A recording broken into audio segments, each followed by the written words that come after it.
레위 지파의 고라라고 하는 인물과 또 르우벤 지파의 다단, 아비람, 온 등이 당을 짓고 이스라엘 회중들 중에 또한 그 250명의 지휘관과 더불어서 모세와 아론을 대적하여서 반역을 일으킨 장면을 기록하고 있습니다. 우리가 읽지는 않았지만 이 반역의 결과는 고라와 다단과 아비람에 속한 모든 사람들은 그들이 선 땅이 갈라져서 그 속에 삼켜져서 죽임을 당하였고, 또 250명의 지휘관은 그 여호와의 그 분향단에서 분향 중에 여호와의 불이 나와서 그들을 삼켜 죽임을 당하였습니다. 어떻게 이런 처참한 일이 발생했을까 하는 것입니다. 출애굽을 하여서 광야의 험난한 여정 속에 있었던 사람들이 함께 힘을 합쳐서 고난을 이겨내기는커녕 이렇게 서로 반목하고 갈등하다가 결국은 이 하나님의 진노를 받아서 사망에 이르게 되었는가라는 것입니다. 우리는 분명하게 알 수 있죠. 위기 속에 있을 때에 분열하고 갈등하는 공동체는 결코 존속할 수가 없습니다. 위기일수록 서로가 합력하고 서로가 도울 수 있고 서로를 돌아볼 수 있는 마음이 있을 때에 어떠한 공동체든지 그것이 존속되고 유지될 수 있는 것이지, 끊임없이 갈등하고 싸우는 것은 결국 분열되어지고 망하는 길로 나아가게 된다는 것입니다. 후쿠오카 시니치가 쓴 생물과 무생물 사이라고 하는 그 책에 보면 유전자 실험을 한 내용이 실려져 있습니다. 쥐를 대상으로 해서 실험을 한 것인데요. 특정 유전자가 작동하지 못하도록 그 일부 유전자를 제거한 그런 쥐를 녹아웃 마우스라고 합니다. 반대로 어떤 그 기능을 조금 더 좋게 하기 위하여서 특정한 유전자를 이렇게 추가한 그런 쥐를 녹인 마우스라고 하는데, 가설상으로는 이랬습니다. 그러니까 특별히 이제 이 실험에서 이 신장에서 소화 요소를 분비하는 유전자를 제거한 쥐를 대상으로 하는 것과 또 어떤 기능을 좋게 하기 위해서 일부의 기능을 추가한 두 쥐를 놓고 가설을 세웠을 때에는 당연히 그 유전자를 제거한 쥐는 오래 살지 못할 거라고 예상을 했어요. 그리고 기능을 추가한 쥐가 훨씬 더 유능한 작동을 하리라고 그렇게 가설을 세웠죠. 결과는 어땠을까요? 결과는 예상과는 정반대로 나타났습니다.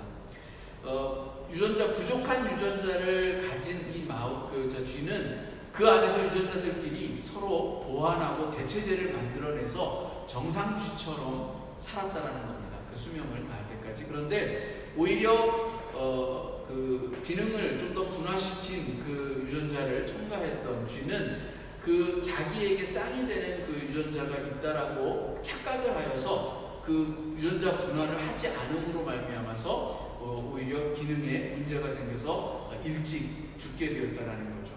그러니까 이러한 실험에서도 우리가 알 수 있는 것처럼 사실 우리는 서로 부족함이 있을 때에 어쩌면 도울 수 있고 그 돕고 협력하고자 하는 마음이 있을 때에 오히려 정상보다도 훨씬 더 잘 해낼 수 있음을 알 수 있는 것입니다. 인류 공동체가 건강하게 존속할 수 있는 그 근간을 이루는 것은 무조건 기능적으로 우수한 개체를 모은다라고 해서 이루어지는 일이 아니라는 거죠. 얼마나 상호 협력하느냐에 달려 있다라고 할 수 있는 것입니다. 우리 인간이 인류사에서 가장 행한 일들 중에 가장 참혹한 죄악은 인종 말살 정책입니다. 아프리카의 흑인들 또 아메리카 대륙의 원주민들이 유럽의 백인들에 의해서 또 유대인들이 히틀러를 비롯한 나치에 의해서 그리고 한국과 중국 또 동남아시아의 많은 사람들이 한국 식민이라고 하는 이 일본인들에 의해서 천대받고 멸시받으면서 지상에서 사라져야 할 하등 동물 취급을 받았습니다. 이런 비극이 생겨날 수 있었던 이유는 자기들만이 우수한 혈통과 유전자를 가지고 태어났기 때문에 인류의 발전과 진보를 위해서는 유전적으로 훌륭한 자녀들, 다음 세대가 태어나야 하고, 그러려면 자신들보다 떨어지는 인종들과는 섞여서는 안 된다라고 하는 것이 그 이유였습니다. 그러니까 생물학의 우생학 이론이 그대로 적용된 것이라고 할 수 있는 거죠. 그런데 여러분, 정말 천재들만 모아놓으면 인류 공동체가 건강하게 잘 살아갈 수 있을 것 같다고 생각을 하십니까? 어쩌면 저는 그렇게 생각해요. 서로가 자기가 옳다고, 자기 말대로 해야 한다라고 고집하면서 싸우다가 결국 하나 되지 못한 채로 뿔뿔이 흩어질 것 같다라는 생각이 드는 것입니다. 잘은 모르겠지만 이 인종 청소의 역사적인 교훈은 온 인류를 엄청난 비극과 그 파멸로 몰아갈 뻔했다라고 하는 이 사실만은 우리들에게 아주 분명하게 가르쳐주고 있는 것 같다라는 것입니다. 오늘 고라와 다단과 아비람이 모세를 대적하여서 반역을 일으킨 때는 호르마에서 아말렉과의 싸움에서 패배한 직후입니다. 민수기 14장에 보면 이 모세는 그 가나안 땅을 영탐하기 위해서 12지파에서 각 한 사람씩을 뽑아서 가나안 땅에 정탐을 보냅니다. 그들이 돌아와서 보고를 올리는데 여호수아와 갈렙을 제외하고는 나머지 10지파의 사람들은 매우 부정적으로 보고를 합니다.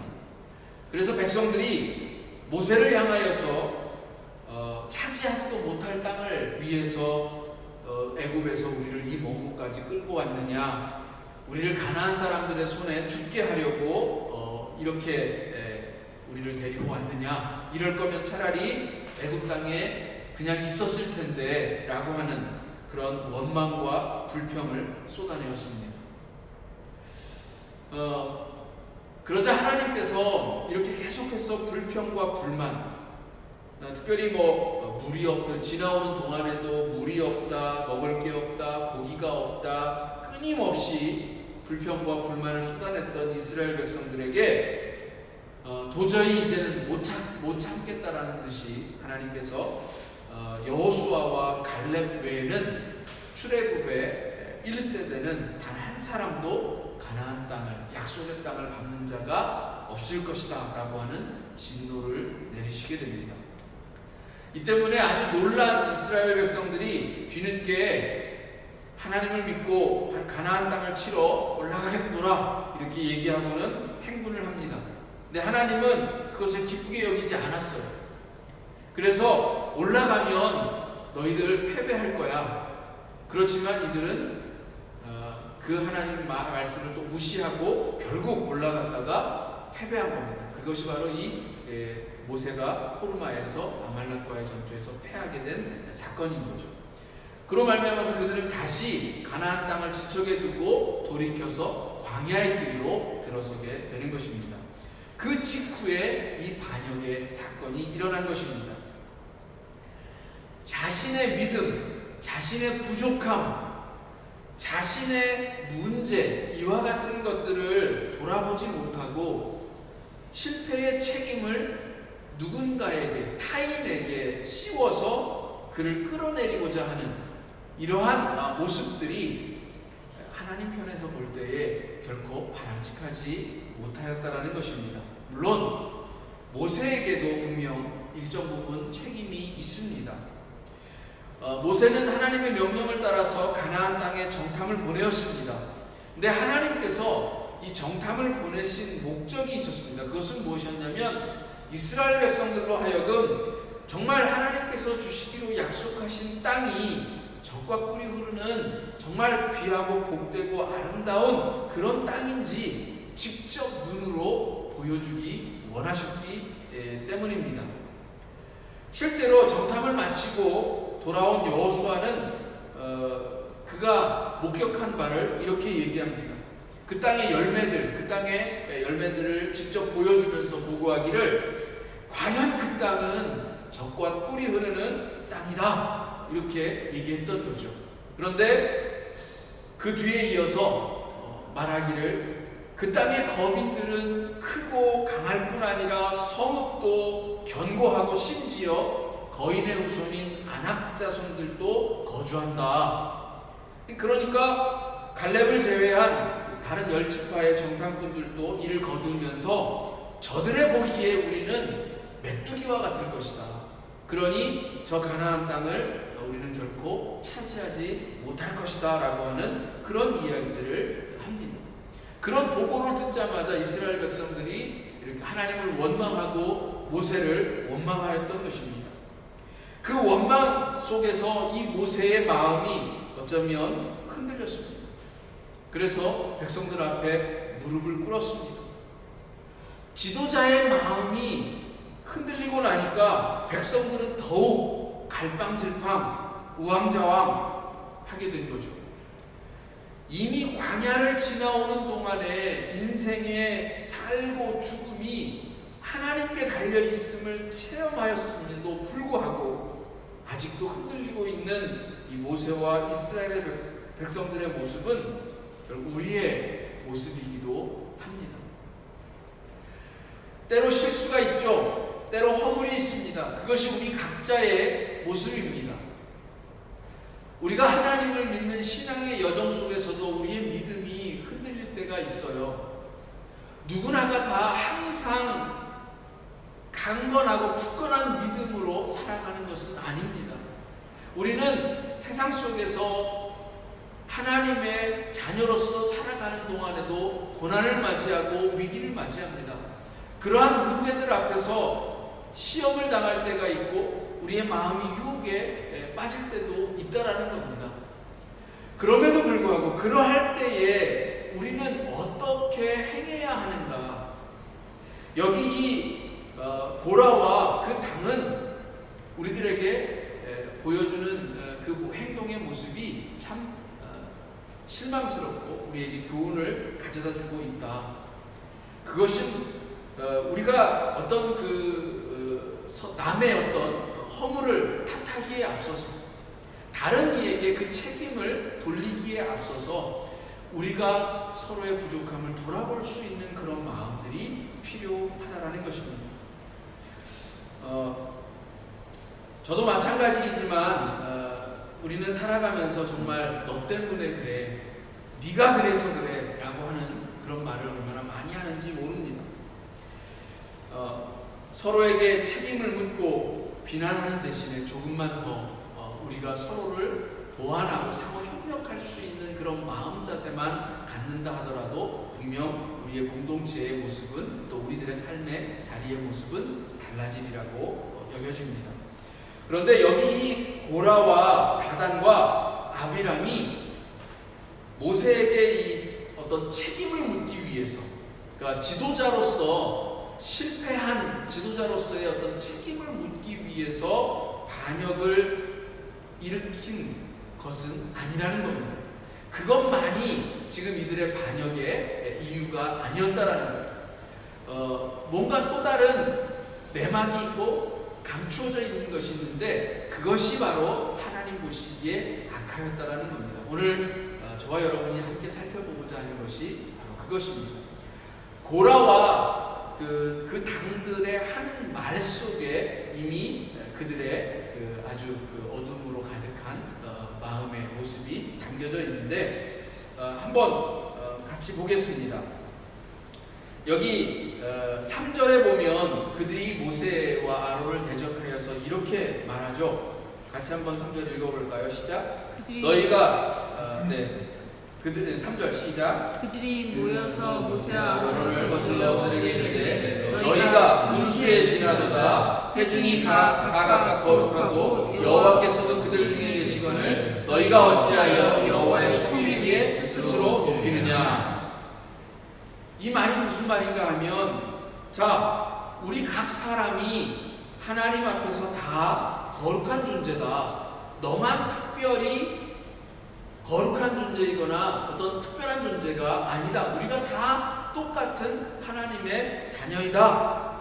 우리 각 사람에게 다 하나님이 함께 계시는데 왜 너만 특별히 우리 위에 군림하느냐, 이 문제 제기를 하고 있는 거예요. 이 말 속에 우리가 사실은 틀린 말을 찾아보기는 어려워요.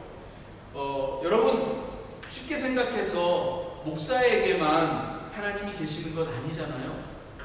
어떤 특별히 성직을 갖고 있는 이에게만 하나님이 특별히 역사하는 것 아니잖아요. 여러분 모두에게 하나님이 계시고 하나님이 함께 하시고 하나님이 말씀하시고 하나님이 인도하시는 그 삶이 있다라는 거죠. 왜 목사만 교회에서 특별히 여겨져야 하고 또 높임을 받아야 합니까? 다 맞는 말이죠. 지금 고라가 문제 제기하는 것은 옳은 얘기예요. 그런데 하나님은 고라의 편을 들어주지 않았다라는 겁니다. 그를 땅이 삼키도록 하셨다라는 거예요. 왜냐하면 이 고라의 잘못은 하나님을 오해하였고 그것을 넘어서서 지금 여기 이 말 속에 담겨 있는 것처럼 자기의 욕심으로 하나님을 왜곡했기 때문입니다. 무슨 얘기인가 하면, 여러분 하나님이 모세를 세운 것은 저 이스라엘 백성들 위에 군림하도록 하기 위해서 세우신 겁니까? 잘 생각해 보셔야 돼요. 이스라엘 백성들 위에 군림하고 저들을 통치하고 저들에게 이래라 저래라 명령하는 그러한 존재로서 하나님이 세우시기 위하여서 모세를 부르셨느냐 하는 겁니다. 하나님께서는 그 백성을 섬기도록 모세를 부르셨다라는 겁니다. 하나님께서는 군림하는 자로서 모세를 세우신 것이 아니라 섬기는 자로서 백성들을 섬김으로 그들을 조금 더 복되고 행복한 삶의 길로, 가나안 땅이라고 하는 것은 애굽에서 종살이하고 노예 생활하던 그 삶을 떠나서 자유인으로서의 행복한 삶으로 나아가는 바로 그것을 의미합니다. 그곳으로 인도해 가기 위해서 그 백성들을 섬기기 위한 존재로서 세웠다라는 것입니다. 그런데 이 고라의 당들은 지금 무슨 생각을 하고 있는 거예요? 자기들이 볼 때 모세는 군림하는 자로 보였다라는 겁니다. 명령하는 자로 보였다라는 겁니다. 그래서 말하는 것이, 왜 너만 명령해? 왜 너만 군림해? 똑같은 인간 존재인데 너나 나나 다를 바가 없는데 왜 너만 그래? 나도 그럴 수 있어. 나도 그 자리에 설 거야. 라고 하는 이야기입니다.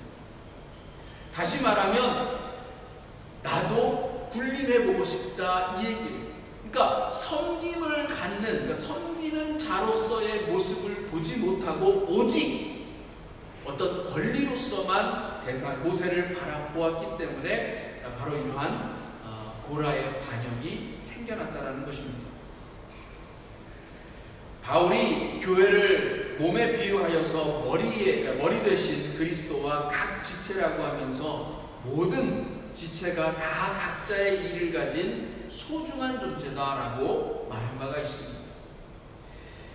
하나님의 일을 감당하는 데 있어서도 이 공동체 안에는 각자의 역할이 있습니다. 그 역할이 지위의 고하로서 주어진 것이 아니라는 겁니다.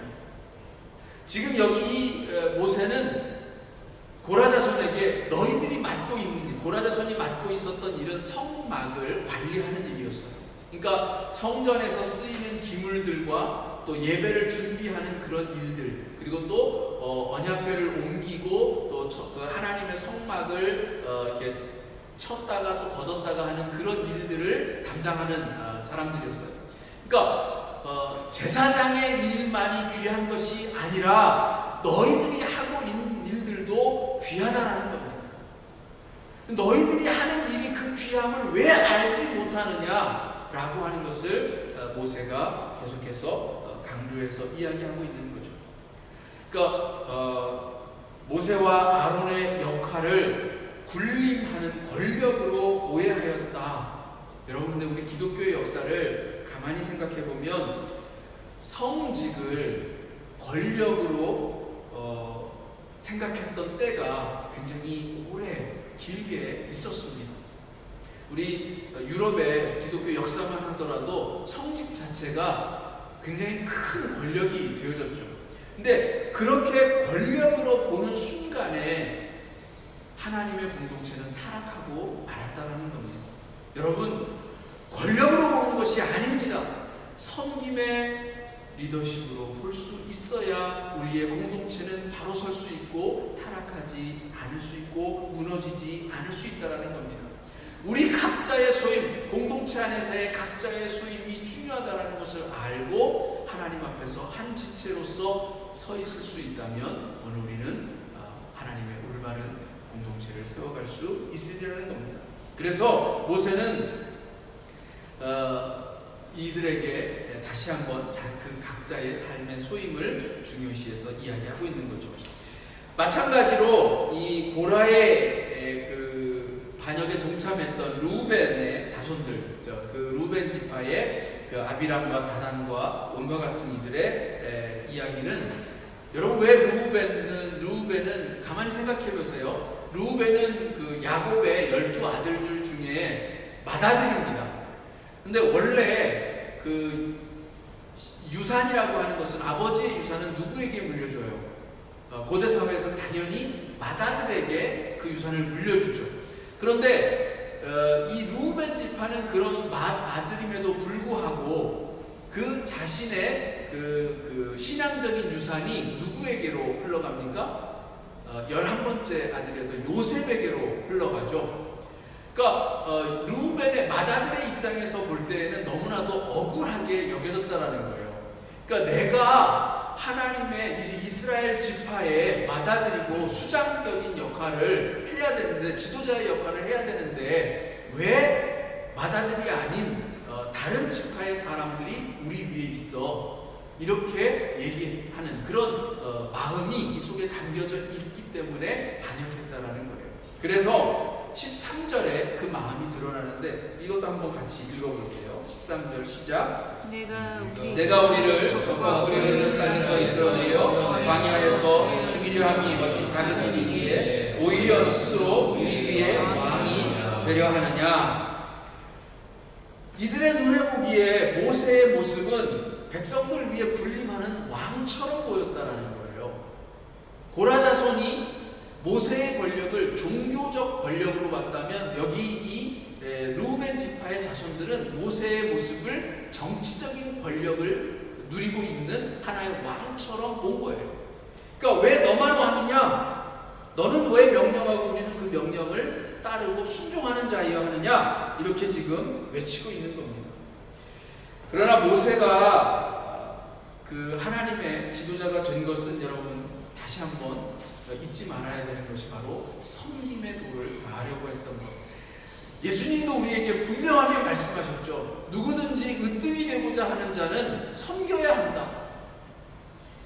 하나님께 나와서 그 하나님의 어떤 그 일을 감당한다라고 하는 것은 누군가 위에 서서 이렇게 군림하는 자가 아니라 예수님이 그의 삶을 통해서 직접 보여주셨던 것처럼, 그의 삶에 보여주셨던 것이 무엇이에요? 대표적으로 가장 우리들에게 상징적으로 나타나는 것, 제자들의 발을 씻기시는 삶. 예수님은 선생으로 높임을 받을 만한 분이셨지만 제자들의 발을 씻기시면서 당부의 말씀을 하십니다. 너희들도 이와 같이 하라. 너희들도 이와 같이 하라. 결국 공동체를 세워가는 것은, 또 우리를 제대로 살아가게 하는 것은 서로를 돕고 보완하는 그러한 섬김의 삶을 통해서만이 가능하다는 것을 말해주는 것입니다. 그래서 이렇게 대적하고 모세에게 그렇게 말하고 있는 이들에게 모세가 어떤 말로 답변을 하는가 보면 이렇게 얘기하죠. 하나님, 저는 그들의 나귀 한 마리도 빼앗지 않았고 그들 중에 한 사람도 해하지 않았습니다. 이게 무슨 말입니까? 그러니까 자신의 역할을 군림하고 지배하는 그런 권력으로 여겼다라고 하면 내가 당연히 그것들을 이용해서 치부하는데 사용했을 거라는 거죠. 그런데 나는 단 한 마리의 나귀도 빼앗지 않았다라는 거예요. 이것을 내가 권력 삼아서 나의 치부를 위해서 사용하지 않았다라는 거예요. 나귀는 무엇입니까? 나귀는 사실 제사에 쓰이는 동물도 아닙니다. 근데 나귀는 경제적으로 매우 유익한 동물이에요. 그러니까 짐을 나르는데 쓰는 아주 그런 또 운송수단으로 사용하는 그런 동물이었죠. 그러니까 경제적인 면에서 매우 값진 동물이다라고 하는 것을 상징적으로 얘기함으로써 권력을 이용해서 백성들에게서 경제적인 이익을 취하지 않았다라고 하는 것을 말하고 있는 것입니다. 여기 또 다른 그러니까 여기에 협력했던 지휘관 250명의 경우도 마찬가지입니다. 지휘관이라고 하는 그 말 앞에 놓인 수식어는 그러니까 이름 있는 자들이라고 하는 수식어가 놓여져 있죠. 그러니까 말하자면 백성들 중에서 나름 이름 석자 날리는 사람들이라는 거예요. 말하자면 사회적인 신분이나 지위나 역할 등에 있어서 이 지도자의 위치에 있었던 그런 사람들입니다. 그러니까 이들은 모세와 아론이 등장하기 이전부터 그 지도적인 위치에 있었던 그러니까 이스라엘 공동체의 핵심층이라고 볼 수 있었던 거죠. 그러니까 그들이 모세가 등장하자 이렇게 뭐라 그럴까 좀 자기들이 조금 한 단계 아래로 계급이 내려간 듯한 느낌이 들었던 것이라고 볼 수 있는 겁니다. 자신들이 누리던 기득권을 상실하고 모세에게 그것을 빼앗겼다라고 여겼는지 모릅니다. 그래서 동조하여서 이 반역에 동참하였다라고 볼 수 있는 거죠. 여러분, 우리에게서 누리고 있는 혜택, 우리가 누리고 있는 은혜, 이런 것들은 단 하나도 마땅한 권리가 아니라는 겁니다. 여러분이 이 땅에 와서 누리고 있는 모든 것들은 마땅한 권리라기보다는 사실은 은혜예요. 하나님은 그것에 대해서 늘 강조합니다. 모든 것이 하나님께로부터 주어진 은혜다라는 것을 계속해서 성경은 말해주고 있죠. 그러니까 우리가 누리고 있는 권리를 마땅히 누리고 있는 특혜로 여기는 순간 우리는 차별이 그대로 차별로 굳어지는 세상을 살아가게 됩니다. 왜냐하면 간단히 생각하면 이거예요. 재벌로 태어난 사람이 자기가 누리고 있는 그 권리를 마땅히 누려야 할 권리로 생각을 하면 가난한 사람들이 가난하게 살아가는 것도 당연하게 여기게 된다는 거예요. 자기 주변을 돌아보지 않게 돼요. 그렇게 사는 사람은 마땅히 그렇게 살아갈 수밖에 없는 존재로서만 우리 옆에 있게 된다는 겁니다. 그렇지 않다라는 거예요. 하나님은 우리에게 주어진 것들은 은혜다라고 이야기합니다. 감사함으로써 우리 서로를 돌아볼 수 있어야 되고 우리에게 있는 약자들을 돌아보고 그들을 일으켜서 함께 살아갈 수 있는 세상을 만들어야 한다라고 하는 것이 이 하나님 은혜 속에 담겨져 있는 의미라고 하는 것입니다. 우리가 그렇게 살아가야 하는 것이 마땅한 그리스도인의 공동체라는 거죠. 여기 이 250인은 그렇지 못했다라는, 자신의 기득권을 빼앗기고 나니까 특혜를 잃어버렸다라고 생각해요. 마땅히 누려야 할 권리를 잃어버렸다라고 생각했다라는 겁니다. 여러분, 우리 안에 싸움이 있습니까? 왜 싸울까요? 싸움이 시작되어지는 것은 사실은 나보다 더 어떤 힘이 있고 그 힘이 권력으로만 생각되어지기 때문입니다.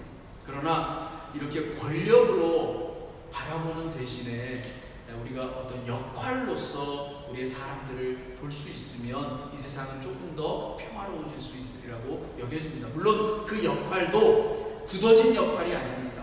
서로 돕고 보완할 수 있는 그런 역할로서 볼 수 있어야 하는 겁니다.